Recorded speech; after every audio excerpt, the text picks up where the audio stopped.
line and a half. I always remember I spent days on the War of Jenkins's Ear, because who wouldn't?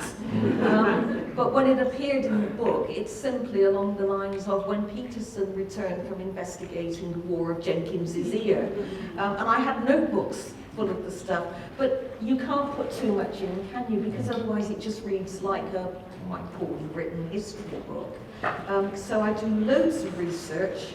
And I do read books as well. I read around the subject and get a full background, and then discard 7/8 of it because it's not relevant to the story. You always have to make the decision what to put in and what to leave out. Do you not think so?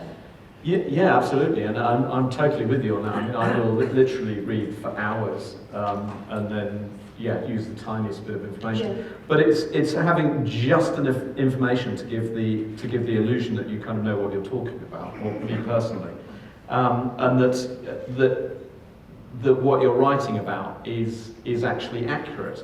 Yes. And sometimes just a very short, well placed, well composed sentence will give just enough information that you need to get across. It is very easy also to make a really stupid mistake. I wrote one of my books when I was out in Turkey, and because there was a eucalyptus tree in the back garden, I was writing about Herodotus in Greece, and it's not that far away, therefore I assumed there would be eucalyptus trees in Greece as well, which there are. So I went ahead and wrote them sitting under a grove of eucalyptus trees, and a lovely lady from Australia wrote to me and said actually eucalyptus trees didn't leave Australia until about the 16th or 17th century. So there's no way they could have sat underneath a grove of eucalyptus trees. And I just made an assumption, a really stupid assumption. It put me up quite short actually, and the fact that I had to apologise to all of Australia, who were very nice about it, I have to say. Well, I mean, who wouldn't know that eucalyptus didn't come to Europe until that time? I mean, it's like a schoolboy error, really, isn't it? I do obvious things. I mean, nobody in any of my books ever just runs up a staircase because it's an historical staircase. So does it curve to the left or the right? Is it stone? Is it wood? Is there a door at the top? Is the door of wood? Is it a latch? Is it a knob? I mean, it just goes on and on and on as I'm researching 15th century doorknobs. But if you get it wrong, there's always somebody who will tell you. It's all right getting it wrong when you're sort of not reckless, but I get it wrong sometimes, stupidity and recklessness, and then that's even worse because it's like, I knew that. So in one of my books, I stated that daffodils bloom in the summer, right? And I live in Wales.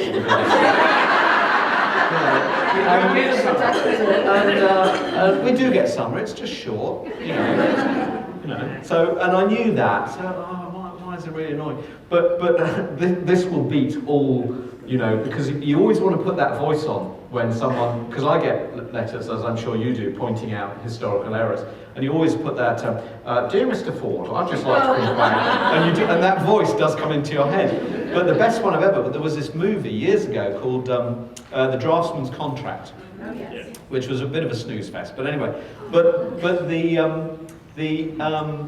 the complaint was that on the soundtrack, I was listening to your film, and on the soundtrack there was a collared dove, and collared doves did not appear in England until 1623. However, your film is set in 1684.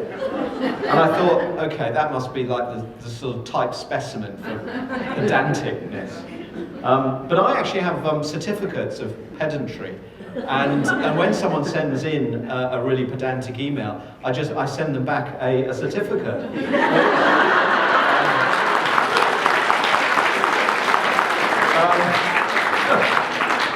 Which states that they have a master's in pedantry from the University of Pedants of so-and-so and such and such. But I only do it if I think they've got a sense of humour. I don't do it otherwise. Is anybody else thinking what I'm thinking? And it's quite nice because on like Pages, I don't know what you use, but on Pages you can actually make yourself up you know, a little certificate, which looks very nice. And When it you is. make out my certificate, make sure you spell my name Oh, properly. okay. Yeah. But also, if someone accuses me of being a pedant, I always say, well, no, that should be pedant from the French. I don't know whether it is or not, but it's a great rejoinder. Anyway, so let's get back to this.